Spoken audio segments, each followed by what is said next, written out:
All right. Welcome, everybody, to week 4 of our machine learning in R for cancer research. In the last couple of weeks, we've been dealing with going over clustering, kind of advanced clustering methods, advanced dimensional reduction methods, with the whole idea to be able to look and find these clusters and somewhat separate the different aspects of our data. So today we're going to move on to prediction modeling. Actually, we're going to be talking about today continuous outcome prediction. So obviously in cancer research, continuous outcomes are very important to predict, right? You're trying to look at have tumors changed over time, or different, between different patients. You're looking for tumor characteristics such as size, tumor purity, mutation burden. You look for treatment responses over like IC50 values, how sensitive a drug is. You can look at patient outcomes, survival, molecular features. These could all be things that have continuous outcomes. They're not a classification problem. They're a continuous outcome problem, right? And this is something traditional statistics methods can struggle with, especially with high dimensional data with thousands of genes. And as we get thousands and thousands of more, patients added to these data sets, there's complex nonlinear relationships, too much correlation between predictors, things like that. This is where machine learning really shines and has the power to overcome these difficulties. So today we'll be talking about the difference between prediction and inference in cancer genomics research. We'll be applying some regularized regression methods such as ridge, lasso, elastic net, and we'll also be talking about some nonlinear alternatives such as k-nearest neighbors and using support vector regression. And we'll also really talk about also just how to set up a tidy framework that is really simple to kind of understand these from a beginner perspective, in the sense that it will have how we set up our models, how we work through them, and how we perform things like cross-validation and hyperparameter tuning. And finally, how to select optimal features, kind of feature selection and things like lasso. All right, well, let's get started. We have our core libraries that we've been using here. Here's some kind of machine learning specific ones here, and tidy models for example, and some of our machine learning specific ones, and then also our some of our data here at the bottom here that we will downloading. We're using some a bulk TCGA BRCA data set, this breast cancer data set that we've been working with. I think it's just a good thing that we can kind of continue it. You're kind of familiar with it. And we were able to grab, as usual, one thing I have added since before, I've noticed that we didn't realize that GDC, if you're downloading a data set from a TCGA, you'll always have the same amount of samples. But apparently, what's something I didn't know is that every random once in a while, GDC has kind of an update and it'll reorder the matrices. So if you want to be able to grab the same patients each time, which is critical if you're trying to set up a workflow for like a paper or something where people can reproduce it. Very simple. Just when you look for the available cases, so when you download it, you first do a query. If you use this TCGA biolinks, and you get the results of all available samples. Well, just sort the samples. So I just sorted the samples, and then I just basically grabbed the first 100 cases. So you can sample randomly. You can grab the first 100 cases, whatever you want to do. It doesn't matter. The point is now they're in order, so you can reproduce it. That's the kind of same thing. Because I usually order them before I did that stuff, and then you can grab your same data. Other than that, we're doing exactly the same thing we did last week. We're just gonna pull out the data and do our pre-processing. Same as before. We're using this VST transformation within the DSeq package. Grab the 500 most variable genes, and then we scaled our matrix, centered it, and then we map the symbols back to normal gene symbols that we can read. Just like before, no changes, same data we used before. Now what we will do, we need a continuous variable now to predict, right? And I thought it would be cool for us to make our own variable and do our prediction. So what we're going to do here is we're going to use a method called estimate to take a look at the tumor purity. And what we'll do is we'll calculate immune scores and stromal scores, and we'll use those to infer the tumor purity. So what we do here, you can use a lot more, but we're kind of just giving you a visualization example. We have our stromal signature and mean signature. You can add more genes to this if you'd like to get a better signature. We're just trying to show you just in general how to use these things, get a visualization for our practice. So I basically found these two signatures, and we used this GSVA to basically look in there and find basically enrichment scores for these two signatures across all of the patients. And what we did is basically added up. So we made it an immune score and a stromal score, added those up to a contamination score, and then basically subtracted from one to get our tumor purity. Because you have your cancer, and then you have your immune environment, right? So we found the immune environment, separated that, or we extracted from one, so all we have left is cancer, right? So that's how pure the tumor is, all right? And then we added these scores on to our expression matrix so we can look at them later. And it will be, tumor purity will be the continuous variable we look at here. In the homework, I'll also look at immune scores, other things, we'll try out different approaches. But for now, we'll be using the continuous variable of tumor purity today for our predictions. So far we've been dealing with unsupervised learning, right?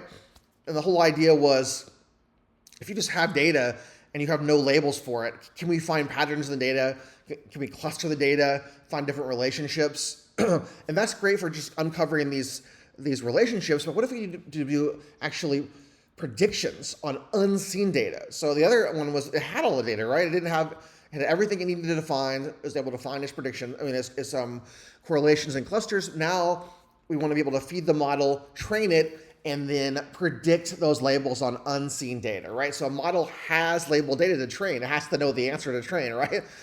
So it has that in there, and then we're using, like I said, this unseen input to do our actual predictions.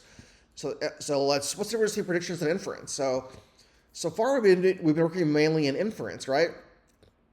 Which is more traditional statistics, and you can even apply some of the clustering as a little bit of inference too.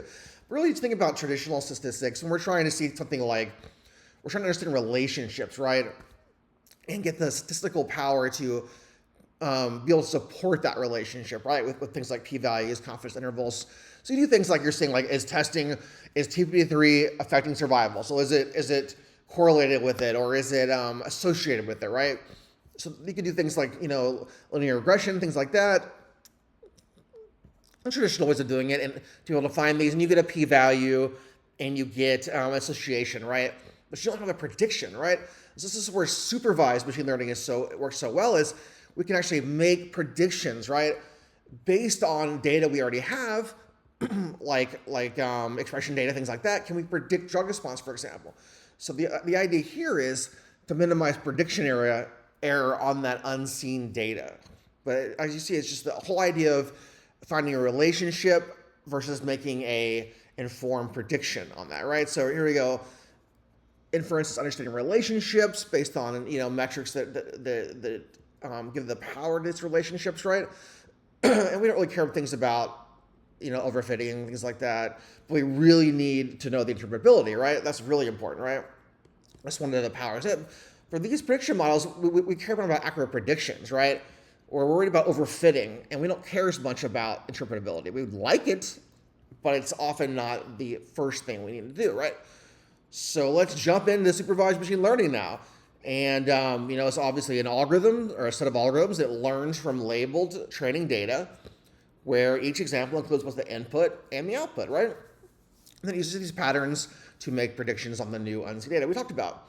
But there are a couple things worth mentioning here before we get started here on the actual models. The one thing is just some kind of fundamental concept with the bias variance trade-off. And I can make a little illustration here to explain this. And you're kind of always trying to balance between these two things. You have basically this high bias. So it's very biased. It's way too simple. It's completely underfitting the data, right? And this can miss patterns, obviously, right? And we have this panel here is extremely complex, very high variance. And it's fitting every single point, which a lot of these points are noise. So it's trying to go through every tiny little thing. And that's just causing overfitting, and that's not gonna, that might work well with this data, but when we try to apply it on unseen data where the noise is different, it's not gonna work. It's just memorizing noise patterns, right? So we really want this balance here. So this gray line, we already knew the fit. So in here it's a cubic function. It doesn't have to be a physics function, but the point is we need to balance between these two issues to be able to get the best performance here. And also, I want to introduce the concept of cross-validation. It's extremely important when you are doing these kind of prediction models. And the whole idea is, let's say I just take some data, and I take part of it, 80% of it, right, randomly. And I train the model, and then I predict on the 20%, and I get a really great score. And I'm so proud of myself that I did such a great job on this model, right? But what if I just got lucky? What if I just happened to pick the right data that was easy, that worked out just to get that model, to work so well? What if I picked other data for that split? Would it work as well? It may. I've had models where they worked great. You made one, you try another split and it's horrible, right? So the idea is we need to try different splits and make sure that this estimated model performance is on unseen data can be repeated by different kinds of training testing splits, right? So by doing this, it provides more stable performance estimates and allows you to use the data more efficiently because you're using everything for training and testing, right? So it's much more efficient use of all the data, really. And this really helps us compare and select, not only our parameters, but also our best final model. So the way this kind of works in general, I will talk about K folds cross-validation, right? K folds cross-validation. So what does that mean? So basically you're splitting the data into K equal folds, right? So let's say we have 5 folds, right? Let's say K equals 5. We're gonna split the data into 5 folds. And then we're gonna train on K minus 1 folds, test on the remaining fold. So in that 5 example is, 5 minus 1 is 4, right? I think so. So we'll take the 4 folds, train on them, and then we'll combine them together, and then we'll test on that 5th fold, right? And then we'll try it again. We'll split it into new 5 folds. And we'll have a new 4 for training, a new 5th one for testing, right? And can you imagine we can do this tons and tons and tons of times? You can do a million folds, whatever. And then you basically can average the performance across these metrics. You can imagine you have a way of looking at, way of believing the data, no matter what split you have, is possible, is powerful to make this prediction. Now, there's lots of ways to do this. You can make a training and a testing and a validation set. You can make just training and testing. There's different ways to do it. I don't want to jump into that. It gets kind of complicated. But the idea, just overall, is just to be able to split these into folds and train on different combinations, right? And if you can imagine, we try different combinations, we'll be able to find the ones where our hyperparameters work the best. So then we can go back and use those hyperparameters, choose the best model, and get the best accuracy for a model. And then we feel great about that model, it's working the best. Then we can apply it onto our test set to get our actual samples. So first thing we're going to do here, I'll just give you I'm basically going to show you how to use the tidy models to set up the training sets and testing sets. So here I just basically chose my predictor here. I just took away the immune instrumental. So now all we have is our gene expression plus 1 outcome column with the continuous outcome of tumor purity, right? So now we need to stratify that into our data sets, right? So all we do is using tidy models, we have our matrix, we pipe that into a function called initial split. And we just choose the proportion we want that initial split to be. I'm choosing 80, so I want 80 in the testing, 80 in the training, 20 in the testing. And I want to stratify by tumor purity. That's our variable, right? So I want distributions of tumor purity to be similar in each set. So it won't be like all the highest tumor purity samples in one set. Well, that wouldn't make any sense because you couldn't predict the low one, right? We need a combination. So a kind of a good general, normal distribution in each one of our splits. So that allows you to stratify that. And then really simple, that's my data split. We go data split, pipe the training, data split, pipe the testing. And we have our training and test data, right? Done. Now, how do we set up our cross-validation? Well, we use V-fold. Originally in statistics, it's called V, not K, right? So they were being really sticklers about it and made it V. So it could be K-fold cross-validation. VK, same thing. So you run this function called V-fold CV. You look at the train data. I want 5 folds, right? And it's basically going to split that training data into 5 folds. And four we'll do training. The fifth one we'll do the testing. And then once that's totally done, we get our final model. Then we come back to this test data and do our final prediction. So I just kind of made, don't worry about this, I kind of just made what it would look like. Obviously, in our samples, if you split to 5 folds, you're going to get all the 5 folds are the same. But just to show you here, you have 80 samples in each fold, and it's split for 4/5 to 1/5 each one of those splits here. This is just one of our splits, right? And there are several types of ways you can do this. We've been talking about k-fold cross-validation, which is the most common. 5 and 10 are ones you can commonly see. If you have a smaller data set, you kind of have to go down. It's kind of the modern variant, so it's kind of in the middle, right? And it's best to use this for general cases. This is normally what you would use. Now, what about if we have a super small sample size? This is not what you really should do, but there's a leave one out cross-validation. And basically here you have the extreme example where the k is actually equal to the number of samples. So you train on everything but that one observation and then test on that and flip that around through every single one. And you can imagine you're not getting very much test data on each one of those predictions. So it doesn't work so great. It has high variance. So it's gonna be like that one that tried every single little thing. But it's really good for small data sets that you cannot have enough to split up into those, right? But it's not generally recommended. You might want to make synthetic data to something like that to make the data set bigger. And finally, Bootstrap, much bigger K here, low variance here.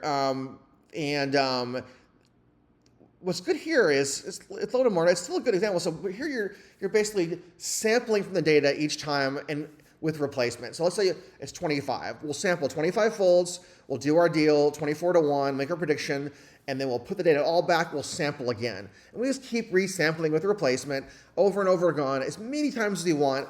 And each time we get values, then we average them all back together. And this is also good for small data sets where you need to do things over and over again. And it also is good for estimating uncertainty if you need it, like something like a confidence interval.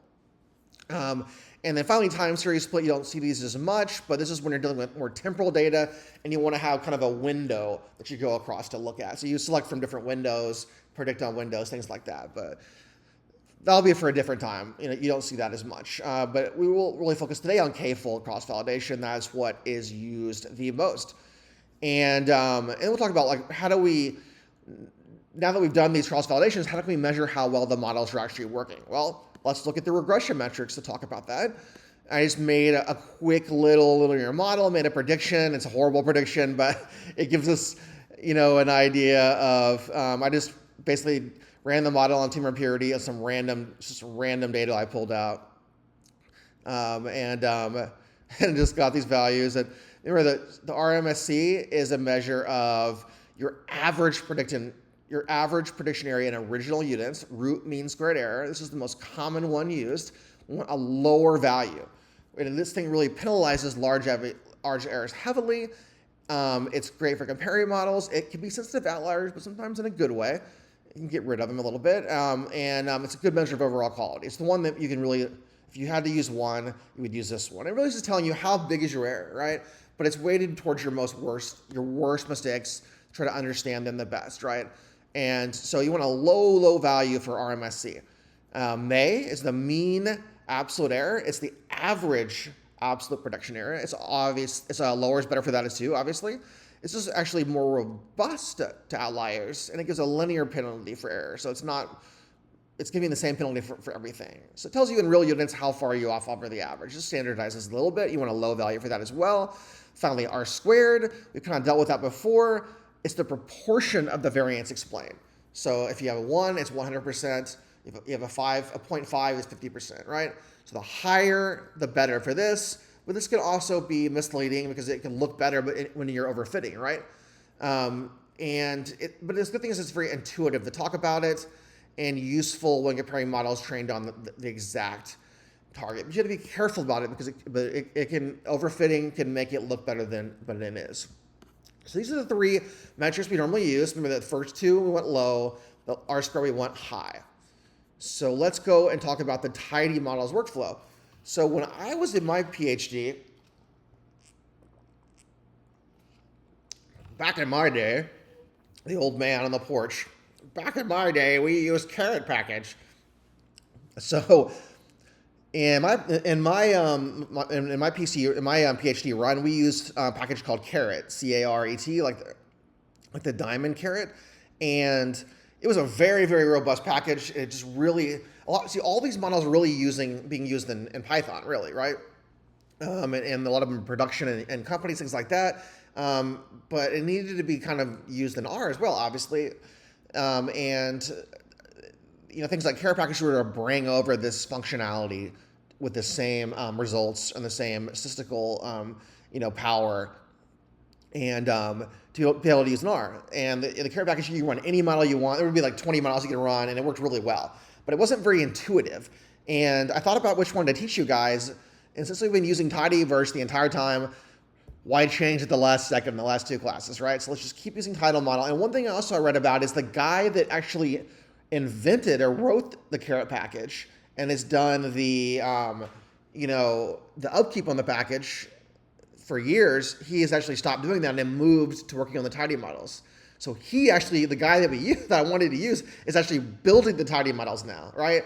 And they're not updating Caret at all, and tidy models is being actively updated. So I think tidy models is the way to go. Remember, tidy models is not some magical thing. It's just it's using the same base packages that everyone loves and trust. It's just setting up a workflow and organization of the data. So I think this is really a place to go, and I'm going to be using this going forward as well too. So I think it's really great. So the first thing you got to do for this is set up a recipe, and the recipe is just setting up basically your very basic data organization. What data are you using and what prediction are you making, right?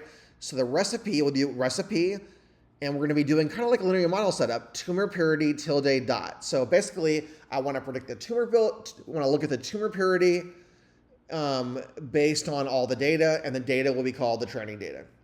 And we've already normalized and scaled and centered our data. But what if we hadn't here? There's a little trick here. You can just do step normalize all predictors, step ZD all predictors, and that knocks out center scale, remove variance. You could also do step PCA. You could run this all in one good tidy workflow if you'd like. I like to go step by step at the beginning because pre-processing is so important, and I want to know exactly what I'm doing. This is a little more black boxed, but just that we can you can add those later if you didn't already do it the other way. And it doesn't hurt to add them here. I added them on here to show you it's not hurting. You can just keep centering and scaling things. Or removing zero over and over again. It's not going to change anything. So basically, this is our base recipe, and you can kind of run this. You can prep it, juice it here. This basically just fits, kind of a quick fit, and returns a preprocessed sample. And I am just looking here because I just care about what the sample looks like. But you can actually get the result too. This is a really quick way of just checking to make sure the recipe is working. It doesn't throw any errors, things like that. But that's just a quick, you don't really use this for the calculation, it's just to check and see if it's actually working here. So how can we actually apply this to our data? So first I want to talk about linear regression, right? Since we're doing regularized regression, let's start with linear methods and look at basic linear regression. Just a quick review, then we'll move from there. As we studied multiple workshops in the past, linear regression models basically a relationship between a dependent variable and one or more independent variables, and it basically fits this linear equation right through the observed data based on based on minimizing puts the line through, and it minimizes the sum of squared errors between all the points, right? And you're basically going to get a linear combination of all the coefficients, and different coefficients have different power to move the model and prediction, right? So that's our basic linear regression. We know that well. It's very interpretable, and it just gives us a good fit and what genes are most associated with that fit. So how can we run that same thing in tidyverse, right? Our tidy model, same thing, right? So to define basically what you do, how this works is we have a recipe, right?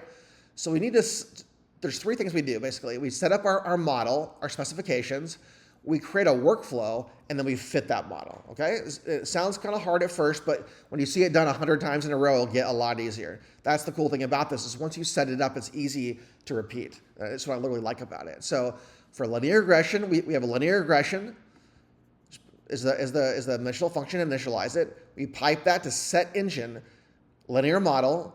We could also use GLM here, but we're going to use linear model. And then we pipe that to set mode for regression, right? If we put classification, that'd be okay, some kind of a classification, like binary classification, for example. We don't want that. We're doing continuous variables, so we have regression here, right? So then we want to set up our workflow. So we run the workflow, that standard function to run, and then we just add a recipe in our model. We add recipe, we add our base recipe, and then we add our model is our linear model specifications. So now we got our workflow set up, we're ready to go. Let's spit the model, and we'll basically run a workflow, and then we do fit resamples, right? And this is exactly what it looks like when there's no tuning or anything. Fit resamples, and then we resample, because I'm resampling in the data, right, for the folds. And then I just put in my function here, we saw above, vfold cv, train data, 5 folds. So that goes in my resamples, and then what metrics do I want? So we just put metrics set, and then we just want RMSE, May, and RSQ.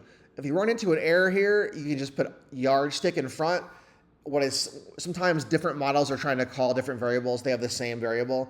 So you can somehow, if you ever see anything like this, it's just saying, please use the yardstick version of RMSE here, okay? So we set up our model, created the workflow, brought in the recipe and the model, and we ran our fit resamples. We did our cross-fold validation, 5 folds, and we got our metrics. And then to be able to see that, we go collect metrics, and we just look at our answer here, and there's our metrics, and you can see them here. And remember, all these things, be super careful to set your seed before you do these training folds, because it'll choose specific folds based on the initial setup here with the set seed. So if you don't set this, you'll get a different answer every time. So be careful about that. So we basically ran our model. We didn't tune it, so we only have one model, and this kind of gives us our answer. We have high RMSE and low RSQ. So this model is a complete failure. It did horrible. And I think that's great, because this is a hard problem we're looking at here, apparently. And we're not getting a good answer on this. And what's probably happening is we have too many genes that are too noisy, right? So remember here in linear models, linear regression, just to talk about the coefficients, if you have a larger absolute value, you have a stronger relationship, basically. And the sign indicates the positive negative association toward the model. And we'll kind of show you, that'll make sense when we build upon the other ones. So this is horrible, but how could this have gone down, right? So the problem we have is we have way too many genes relative to how many samples we have. So we have way too much noise. And what I'm going to do is just run a simple linear model, and I'm going to train it on the train data and the test data, just to give you something to look at below. And don't worry about how I did that, but I just basically did a linear model, all the genes trained on, tested on the training set, tested on the test set. What I'm seeing here is I get a perfect score for the training and a not great score for the test. So what's happening is the training performance is so much better, right? It's classic overfitting. We're learning the training set so well and the noise so well because of all those genes that when we try to try to apply this to a test set, these noise patterns did not generalize. So we're getting a horrible result, this unseed data, right? So the performance goes down, it's not great, and you can kind of see this here where it's just showing our training versus test performance, and we're just nailing these, and these aren't doing great at all. So probably too many genes, too much noise, killing our result here. So how can we do this? How can we solve this? What can we do? Well, this is a great place to introduce regularization for linear models, right? This is the advanced way of doing things, and you really should always use this. You should always use regularization. You should really never use a linear model by itself, unless it's just incredibly sensitive, simple data, right? So basically, regularization is like adding guardrails to prevent your model from being too complex, right? And it basically prevents overfiddling. The model is overfiddling. It's overfitting by, it basically penalizes overcomplicated models. It's adding a penalty to model complexity and wants the least complex model that works the best, right? So before we have this minimize the sum of the squared errors, we're doing the same thing with regularized regression, except we're adding this penalty. And lambda is basically going to tell us how much to shrink coefficients, and we're going to have a penalty to stop these complex models. So we're basically going to have to minimize all of this. And this prevents overfitting, improves generalization, takes care of correlated factors, and it also allows for things like a lasso to get kind of a feature selection, right? So think about this. Without regularization, your model is like a student. It basically memorizes all the answers, but it doesn't know anything, right? So if you give them a new test, they do horrible, right? So we want the student who actually knows what's going on, and then he can look later on. I think it's a great analogy. So let's look at ridge regression first. So there's 3 different kinds. We have ridge and lasso regression and elastic net, which is kind of a combo of the two. So ridge regression it's basically telling your model, you can use all the genes, you're good, use all the predictors, but don't rely heavily on any single one. So we want to find out which one should we use more, which one should we use less.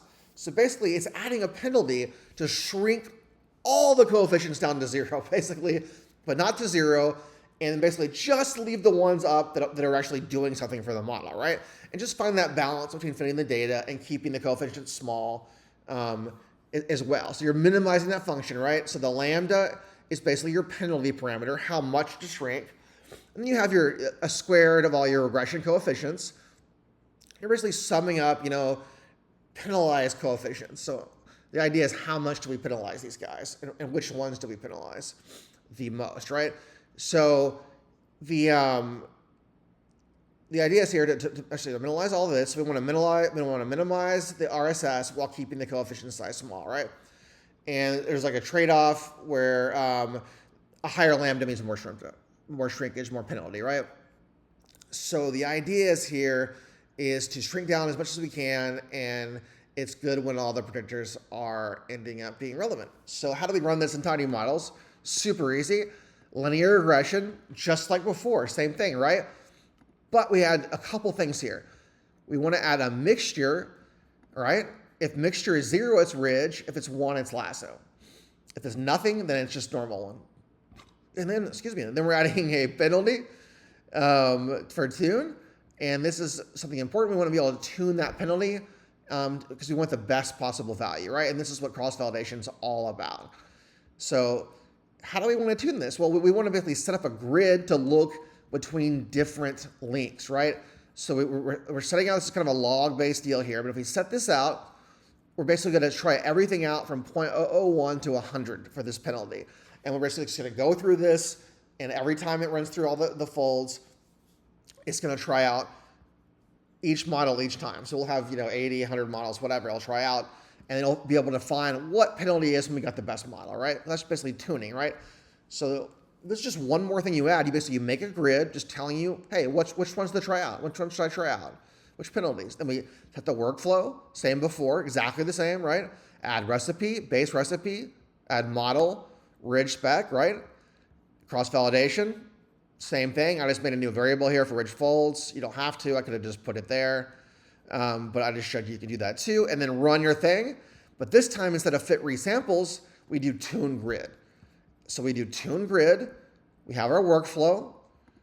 Resamples are the folds, just like before. The only thing different here is we add grid, lambda grid. It's the grid we set up. And then the same thing, ask for our metrics, collect our metrics, and we get all our metrics for each one of our different.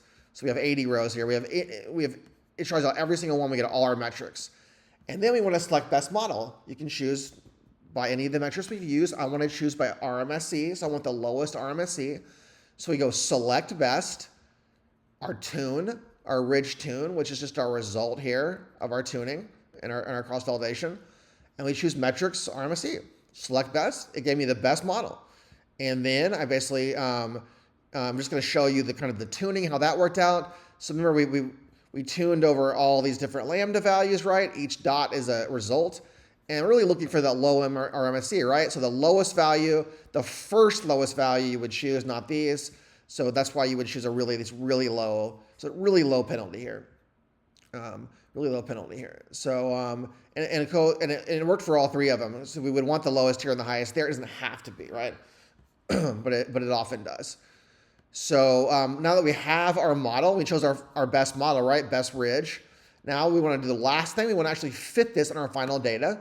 So we want to finalize workflow. So finalize the workflow, do ridge workflow, best ridge. We're just finalizing it on our best model. And then we're just fitting. Fit, final ridge, final model on our train data. That's it. Ridge fit. And this is going to be able to, and it'll be the exact same function in test data later on. But we'll do that later on when we want to compare everything, all the different models. Right now, it's just the train data. And the good thing about this is we have our best model and our best possible fit on our train data, and we are able to look at our coefficients to see which genes contributed most to the model, right? So to do this, we just extract the coefficients. They're already in the object. We go ridge fit. That's our model here. We use a function called extract fit parsnip, and I'm basically just pulling those out and basically just tidying them up, and I'm arranging them by the magnitude of how well they basically this estimate or the importance basically they are in the data, and then I'm just basically plotting them here, and you can see here the coefficient values. You can see these top 2 genes are positive, all these are negative. So it seems like only a couple genes really at the top are really helping the predictive power of the model, are more associated with the tumor purity, where we have these are more associated with the other one, right? We're seeing some immune genes in here. So since we're doing that 1- deal, it's basically, this is kind of giving us tumor purity, this is kind of giving us our immune score in a way, right? So you can kind of get a feel for which way, which coefficients and what the values are that are giving the model its most predictive and non-predictive power, right? So anyway, you can go over here looking at some of the coefficients. So now let's go to lasso. Lasso, least absolute shrinkage and selection operator. So lasso is like, it wants you to use the most important, you don't need to use all of them. Just pick the most important predictors and ignore all the rest of them. That's all the ones we need, right? So it's very similar to before. We fit a model, we add a penalty. This time they can shrink all the way to 0, right? And then what that's great is we only have a few left. So they're the only ones that are important. So you're getting an automatic feature selection, which is pretty cool if you think about it. So it's the same thing here. Minimize RSS plus we have a lambda based on a summation of all our coefficients, but this time it's absolute value and not squared. So that means when it's squared, you could never shrink to 0. Now that's absolute value, you can knock it down to actual 0 can actually go here. So it's the same thing. We're just shrinking down the penalty. What lambda can we use to shrink this down so we can get rid of all the ones that aren't useful and just keep the good ones here, right? And let's see, let's just set up the model to get going here. So this is very similar to before, linear regression, penalty tune. The only difference here at all is the mixture. I put 1 instead of 0 for lasso, GMLnet, regression. I set up my base recipe, my specification. I ran my tune grid, I made my grid. Oh, I have the same grid I'm using for all the, that's right. I'm using the same tune grid for the lasso, put the workflow, resamples, grid, metrics, bam, we get our answers. Select best model, lasso tune, same exact things. I'm telling you, once you get it set up, you can just keep running models that are all the same.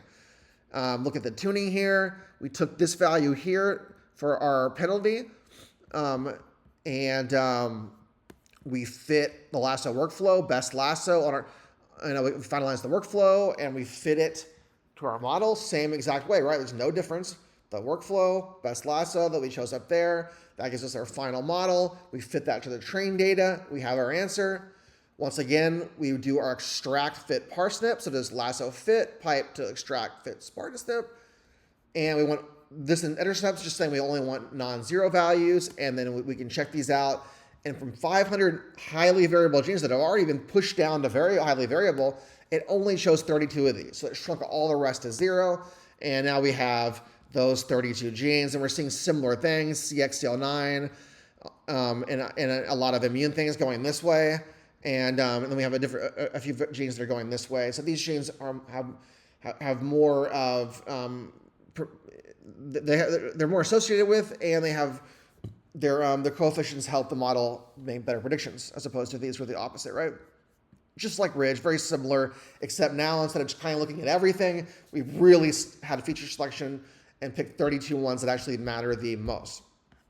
So finally, we've done lasso, we've done Ridge, but there's been problems with both of them. So what if we combine both of them? So let's keep some predictors, let's shrink others. Let's be smart about what we're doing and try to balance this, right? So to do this, we just use elastic net, which is really what you should always use, to be honest. You should just never use linear regression or rigid lasso. You just always use elastic. So it combines both rigid and lasso, basically just runs the regression just like we did before, and where we want to minimize the RSS, but now we're doing both. We want to minimize both of these at the same time, right? So you basically have a mixing parameter. How much do I put in for each one of them? And then I try to minimize this whole deal with our lambda penalties. My lambda penalty applies to the mixture, right? So, like in the mixing parameter goes from 0 to 1, just like before. And then we have the different kind of penalties here. So it's just, we get the feature selection benefits of lasso plus the stability of ridge, because ridge deals better with correlated predictors. So you kind of get that balance, right? So let's see let's work it out. So same deal, once again, linear regression, and same deal here, GML net for engine, set mode regression, penalty tune. But what's here? We added one more tuning. We want to tune the mixture, right? We want to see the balance. How much of that mixing parameter should we use, right? To move toward ridge or move towards lasso. So we want to tune both of these. We basically set up a grid here for penalty and mixture this time. It's a little bit different. Same deal. Workflow, add recipe, base recipe, add model, elastic spec. This time we use tune grid again, elastic workflow. We resample to the same 5 folds, and we add elastic grid instead of for here, and run the same metrics, collect metrics, and then we do select best on the tune by RMSE. That gets our best model. So we've gotten that far, and we look at our training here. Same as before, it's the amount of regularization. What's the penalty going to be? So it's basically 2 things. What penalty do I choose? And then by color, what proportion of the penalty do I use, right? So how much what penalty should I choose? And then how much regularization would that apply, right? So what I'm seeing here, it's kind of hard to look in, you have to zoom in, but it's basically choosing 0.75. 0.75 is the lowest for RMSE and the highest for RS cube. So the same thing, I fit my best model, and let's see what I do here. So I fit my best elastic, just like before. I think I fit that above. I'm gonna look back at that, but yeah, you just, it's the same thing. Remember the find best model, choose best elastic, and that gives you the best model for using elastic net. And then we actually put in the workflow. So we finalize the workflow by our workflow and our best model. And that basically just allows us to fit that best model to the training data exactly like before. We're just repeating the same thing over and over again, right? Fit your resamples, find your best model, finalize your workflow, fit it, check the answers, right? Elastic net results, we can also do kind of pull out coefficients for that as well if you'd like. We're going to skip that for now. You can check that out later. I just want to compare all these different ones together. So I just pulled all these models together, but then now I've made predictions actually on the actual test set, which actually matters, right? So I pulled these models, and I basically made a function here. Don't worry about it. I'll make it a little simpler later, but I'm just basically getting my predictions on the test set. I'm going through each model, and I'm looking at the tumor purity here. So I got all my predictions, and then I just ran this here to my test predictions. I basically just looked at the prediction versus the correct value, and and basically just calculated by hand here or manually all my metrics here. So really, I just don't worry about it. I just grabbed my 3 models, tested on the test sets, and got some values here. I just put it all together into a function, and here are all our answers. We can see already Ridge didn't do as well, and we see lasso and elastic net are very similar. Lasso is actually better in a way, but they're very similar. It's not statistically different. And it kind of makes sense because we chose that 0.75 lasso penalty, right? So they're both very lasso-like, right? So here's kind of when to use lasso. If you want all our predictors, we want Ridge. If you want only some are important, we want lasso. If you want a combination of that, or we have a lot of correlated predictors and we need selection, you would choose elastic net.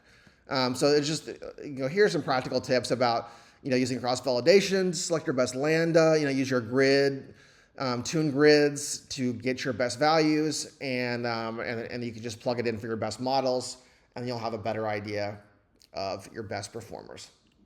So now that we covered kind of the linear methods, the regularization for linear models, I want to give you some kind of nonlinear alternatives, right? Sometimes the data is very sketchy and it's not so linear, and this is for even with regularization, these models could actually fail. So we need nonlinear alternatives, right? Pardon me. We need some advanced nonlinear regression methods. So there's a few of them. Today we're going to look at k-nearest neighbors and support vector regression. K-nearest neighbors, you guys already know all about that. We're doing that multiple times, and it's super easy, right? So k-in regression is even easier. It's like asking your neighbors for advice on house prices, let's say. So I'm going to say, okay, I got a house. I'm going to choose 5 neighbors, okay? My 5 closest neighbors by Euclidean distance. I'm going to go to them and be like, hey, how much does your house cost? And, and we'll look at it based on different values. You have a tall house. Okay, your tall house costs more than the short house, whatever. So we have some, features in the houses, and we just ask them, hey, what does your house cost? And then we basically just kind of look at those predictors, and we just basically average the costs together. And we're like, okay, this must be the average cost for this little tiny area. That's all you do. That's it. There's no learning. It's lazy learning because there's no objection. There's no objective function to minimize or anything. You just look around. How many people do I ask?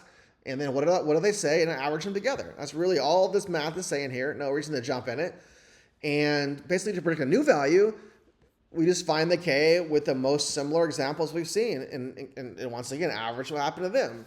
Where closer neighbors can be weighed, more heavily. That's another way you can kind of, you can look at it. You can do a simple average or a weighted average based on, how close they are in distance, right? So let's set up our k-in model. Very similar to before. Tiny differences. We have nearest neighbor instead of linear regression as our function. So we say nearest neighbor, and then we say neighbors. And this is something we want to tune because we don't know how many k yet. This is what we want to tune. Our weight function is going to be rectangular. We're just going to do uniform weights for simplicity. You can try out different weights later. You could also tune the weight function if you wanted to, but let's just keep it simple. Uniform weights. Set engine k and n. I know that sounds good. It's kind of y2ks, but that's just the R package, k and n. And set mode to regression because we're doing continuous prediction. And now we have our model set up. Then we just add it to the workflow, do workflow, add recipe, the same base recipe we've used the whole lesson. We do add model k and n spec, right? And then here we're going to make our tune grid, different nearest neighbors, different k values. Set that up as our k grid here. We'll run to a grid to run this cross-validation. K-in workflow, resamples to our 5 folds. Grid, we add k grid. Metrics, we add for those. No difference. We've done this 4 times in a row. Same setup. You see the simplicity? Once you get it set up, you just change a couple of things and it works perfect. Same deal here. Select best. K-in tune. Metrics equals RMSE. That gives us our best K-in model. Same thing we've been doing the whole way. Really simple, right? And then once we have our best k-in model, we can show our actual tuning results. How do we get there? And you can see here, lowest MRSC at 10 neighbors. So that's the one we took. It was low on May and MRSC. It could be higher. It was a little bit higher for RSQ value, but we want to keep the RMSC low here. So we selected that model and we finalized the workflow based on our best k-in and then train once again fit to the model. So that worked out pretty good. So our final model we're going to talk about today is support vector regression. Now you may have heard about support vector machines, which is the coolest name, I think. It's like something from the future, robots coming to help us do our prediction models. But insert 80s, robot joke. Support vector machines are really cool and they're really used more for classification, but there's a special version of it with support vector regression that is pretty cool for looking at it could be linear or nonlinear. We're going to use it in a non-linear way today. So think about this as like linear regression, but with an inner tube. We want a tube instead. So, if you think about an axis, right? And you set a line up through that axis, right? Just like linear regression, that line, right? That line. That's how we calculate our least sum squares, right? So what if that line was thick? So what we're doing here with SVR, we're inserting a flexible tube through the data. So it gets bigger. It's not just a line. So what you're going to end up having is points that fall inside that tube and outside the tube. And what we're saying here is if you fall inside that tube, we don't care, okay? We don't care what's going on in there. You know, you can completely ignore these points. They're close enough. We're just going to assume they're right. So we're only going to use the points left over, which are called support vectors. So that each point has a line back to the end of the tube, right? The edge of the tube. And that's your support vector.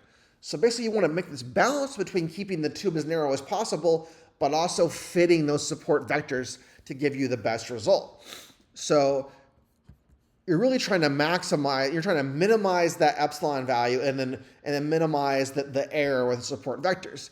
So it's a little bit complicated math here. I'm not going to run you through that, but basically you have this model complexity that you want to penalize, basically, right?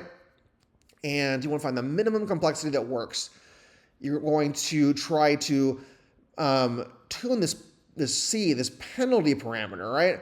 And it's just telling you how much do we want to punish these errors that are outside the tube. And then you have this epsilon value, which is equal to the actual width of the tube. And then you have these variables that basically tell you how far outside the tube each point is. So just how far outside the points, how much penalty you want to do to minimize this value in tube, right? So let's just find the simplest function that gets the most predictions within the tube correct, right? We put the most predictions in the tube and the points outside the tube define the model. So the points in the tube are not defining the model, only the one outsides are. So you can see how important it is to stretch that tube out to the right amount, right? To keep the right values. So anyway, so SVR only cares about points outside the tube. Inside ones don't do anything, right? So it makes it robust to small errors. So simple errors, they won't count. We're just looking at the major errors, right? And we're also using today this nonlinear kernel, which just adds on. It just basically pulls this into more of an exponential kind of, not exponential, but a more nonlinear function to find curve patterns to the data without having to transfer the data first, right? So we'll do our last setup here. We do SVM, RBF, SVM, the spectrum vector machine, and we used RBF for the RBF kernel. If we did not add the RBF here, it'd be the linear version of this. But we want to add this. I think it's cooler, right? What do we want it to look at? We want to minimize. We want to look at the cost, tune the cost, and also the RBF segment, which is just a way of tuning that how nonlinear do you want how much do you want it to snake through the data kind of thing. So we're tuning these two parameters, but everything else is the same, right? We just do SVM, RBF. We just tune our values like we normally do. We set our engine. This time it's kernlab and modes regression like it has been every time today. We set up our workflow. We add our base recipe. And then we add our new specs here. And then now we want to tune our hyperparameters, right? So we set up a grid with cost and the RBF signal, right? So we set this up. We have our grid. Feel good about that. And then we want to tune our grid just like before. Tune grid. Workflow, same resamples, it's cross validation. Only change is we add our new grid, and then we add for our metrics, and then control just means we want to spit the answers back. I want to be able to see what's going on in those answers later. And we do collect metrics, just like before. We can see all those. And then we choose our best SVR. So we select best, SVR tune, metric, and then we get our best SVR model there. So that's great. And then we just visualize that tuning, and we want to look for, it looks like we're getting a 1 here. We're getting the best value. Oh, we want the lowest, right? What am I doing? The 0.01. We want this value. They look the best, right? So that's the parameter we end up using. We already found our best model, so we just want to fit it now into the workflow and then train and to do our last fit on the training data. So we have our fit there. Sweet. Got all that done. All right, so now we've done all our models on the same data set. Let's compare and see how they worked out, which ones work better than others. So we're just pulling in all our fits here that I calculated earlier, no big deal, and just do some tricks here to be able to compare. You can copy my code if you want. All I'm doing is just reorganizing, looking at the different the different estimates based on the metric estimates based on the predicted values, because now we're looking at the test, right? So how we have the actual values, right? So it's not like training before. We have our model and we're predicting on real actual values of unseen held out data, right? So let's get our final metrics for all those. We already used our best model for each. So let's find out what's going on here. And we see kind of what expected. Linear regression is horrible because it was just completely too many genes. The nonlinear ones didn't work all that great because the data was very linear. These are still okay values. They're not horrible. And then, not surprisingly, Ridge didn't work quite as well, but because I think that there needs to be a lot of regularization in this model, and which can be seen by how bad the regression worked. When we look at lasso and ElasticNet, we really use that high regularization parameter. We've cut down the genes a lot to the ones that are important, and lo and behold, we got a good result now. And lasso and ElasticNet are about the same because we changed the elastic parameter to 0.75, which is basically lasso anyway, and it's debatable which one's better here anyway. So those two methods came out on top because of that regularized feature pulling down those genes that didn't matter. And now we're just kind of look at how these fit here. You can see how elastic fit pretty good, lasso fit pretty good, linear regression not so great. And you can see the different fits you can see there. Now we want to pull out all of the factors again. Let's pull out based on our actual good fit. Let's pull out what genes matter the most and our lasso and ridge, and kind of compare them, put on one plot. So we see here, we're just seeing the absolute coefficient value. So it's the absolute value of it, just how important it is in general. And we're seeing CXCL9 jumps out big time in lasso, and things jump out bigger because they're the only ones left, right? So we see CXCL9, but remember, everything's being shrunk down, so it's still good. And so we're feeling a pretty good things are overlapping. We're seeing some important genes overlap, but there's some differences as well too. So it's kind of interesting to look at the different results there. But the cool thing is you can interpret this, and that's what is often hard in machine learning methods. So lasso is really cool, I think, in being able to find a regularized compromise that gives you, good results, good pulled out results, extracted results. Okay, so we've covered all our models. I just want to run you through a few things. These are actually more conceptual than anything. Just a few exercises. Just trying to make these so you don't repeat everything over and over again, but maybe you see a different angle here, right? So we grabbed this breast cancer data set, this constant breast cancer data set. And it just has a ton of values based on expression as well. And we are going to fit this. We're going to split the data set into 75-25 and fit basically ridge regression at different lambda values. And I just want to show you how it looks when these lambda values are just to illustrate how they're shrunk down. So I basically just I got the data set ready. I did my split. I used tidyverse basically to do my split, and I have my matrices. But for fun, and here's my grid, my lambda grid, different things I'm going to try out. But for fun, for this one, I just ran it using GMLNet. I just ran it using the base R here instead of tidyverse, just to kind of show you there's other ways you can do this. So I set up my X train and my Y train values based on my cross validations, and I set my alpha here for 0. And that's what it would be on using the GMLNet. And then I set my lambda grid, family Gaussian for our continuous progression outcome predictions. And I'm basically running this through all my different grid. And I'm going to extract the values and basically plot these up, get the errors. And you'll kind of see how as the error is going higher, you can see the lowest value is on lowest lambda. They seem to be getting worse as they go. Let's kind of plot how they change over time. And it's a cool way of seeing it. As we've added on that lambda penalty, see how the coefficients are just slowly shrunk down? All the way down to almost 0, right? So if you shrunk everything down, let's say to 1, maybe these genes this is the different representation to give you the best values. Maybe it's not, maybe it's this. But what we see here earlier is 0.01 gave us the best value. Or we'll see right here. where we're looking at MSRE, lower the better, and we're seeing the lowest penalty here. Higher is giving us worse. So in this instance, we would want to take that low penalty. We want to take these, and we wouldn't want to shrink them down very much at all. But based on how the model worked, you can see how you would shrink down these, where they're all eventually coming down to near zero. So it's kind of just an illustration of what's happening there in the lambda penalization and ridge, and it would be similar in other methods. Two, let's just look at how well does Lasso do feature selection. Let's compare it to manual correlation filtering. Now, Lasso is not always great in getting rid of correlated values, but it's pretty good. But it darn sure well should be able to beat this in feature selection. So first, we're just looking at the genes, and we're just finding what's created. Let's identify all the feature pairs with correlation over 0.8. So we're doing a correlation matrix, finding all the features that are over 0.8 correlated, right? And then we're just going to keep the most highly correlated features, and then be able to compare that back to Lasso, where we run it through and find their features.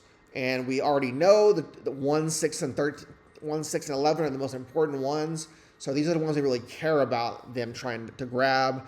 And then other than that, we want the fewest other features as possible, right? So don't worry about too much here of the math here, but I'm basically just finding the correlated pairs and splitting. You see the different correlations out, and then going through results. From 50 features to start, we got rid of 36. We have 14, and we do have 1, 6, and 11. Here's all the features. We have the best 3, and we got it from 50 to 14. Not bad. Then we're just going to run Lasso here. I also ran this using GMLnet. You can use cv.gmlnet for cross-validation. This is just a really simple way to run it really quick using the base R methods, or not base R, but the more base traditional methods. Anyway, not really important. I'm just trying to get a really quick selection here. This is untuned, so it's just hand wavy. But we got 12 features, so we've knocked it down even more. And we have 1, 6, and 11, so we caught the most important ones, and we knocked it down more. So I consider that already a success.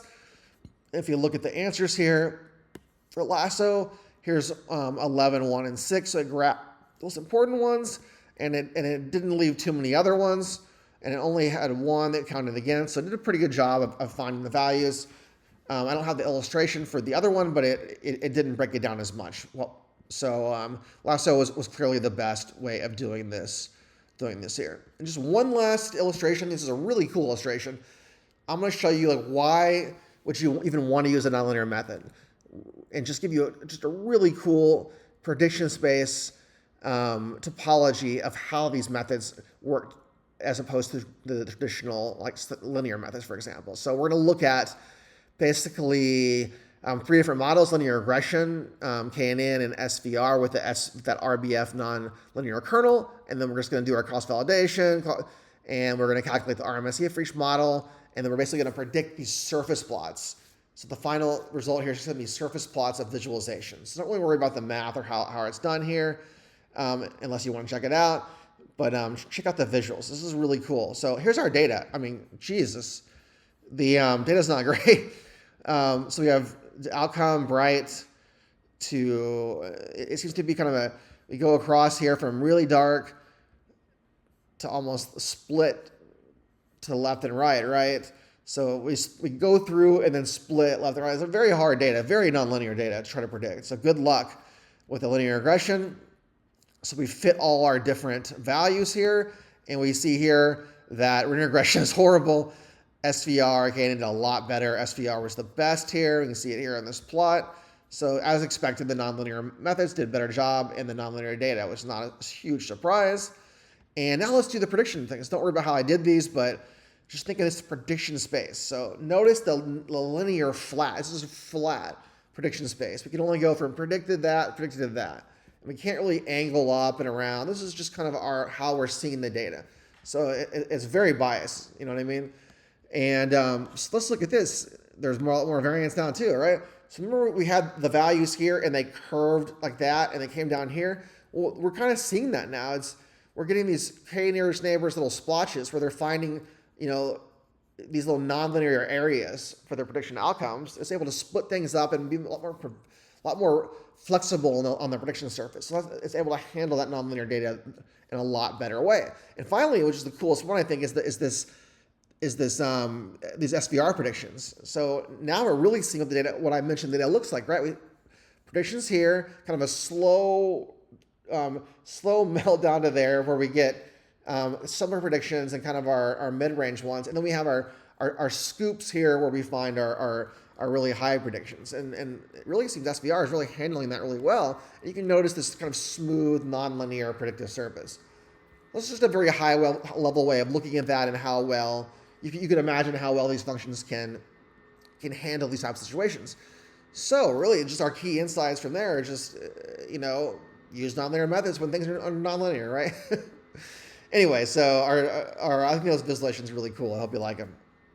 So our key takeaways, our summary of the week, we looked over prediction versus inference to understand how inference is more of a connection or relationship, or prediction's more of we're predicting a value on unseen data, right? And we're using supervised data now, so we have the labels to predict on, and inference is important. We want to see correlations between things, but prediction's also super important too, to be able to actually make a prediction, right, and not just see a relationship.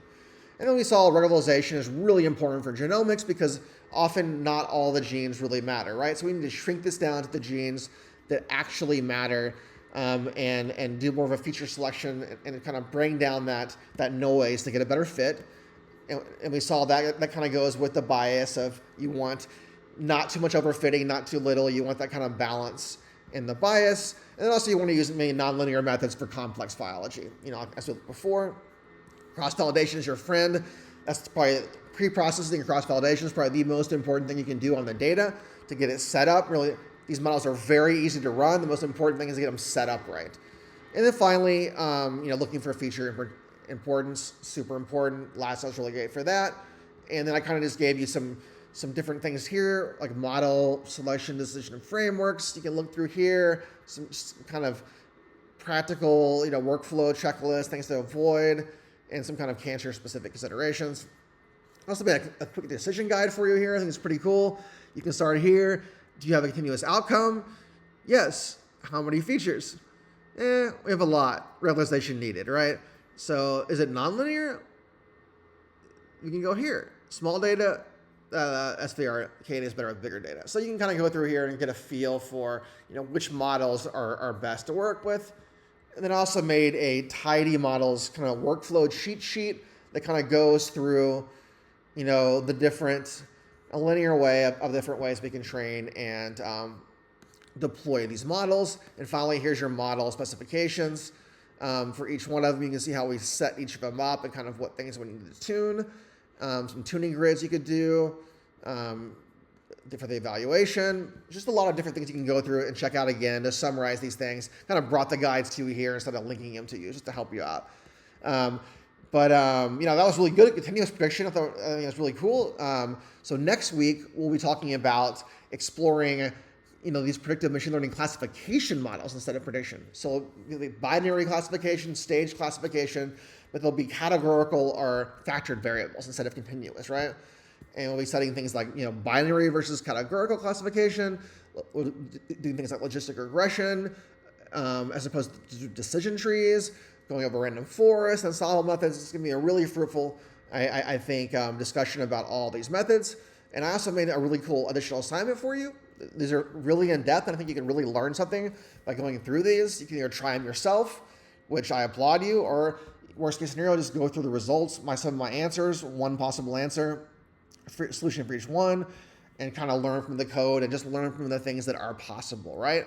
So here, for the first one, I used the same data set, but I used the immune scores, and I just ran 5 different models on that and got some answers. And then I kind of looked into I investigated a little more into the elastic net and the full spectrum of mixing parameters and how they affect things.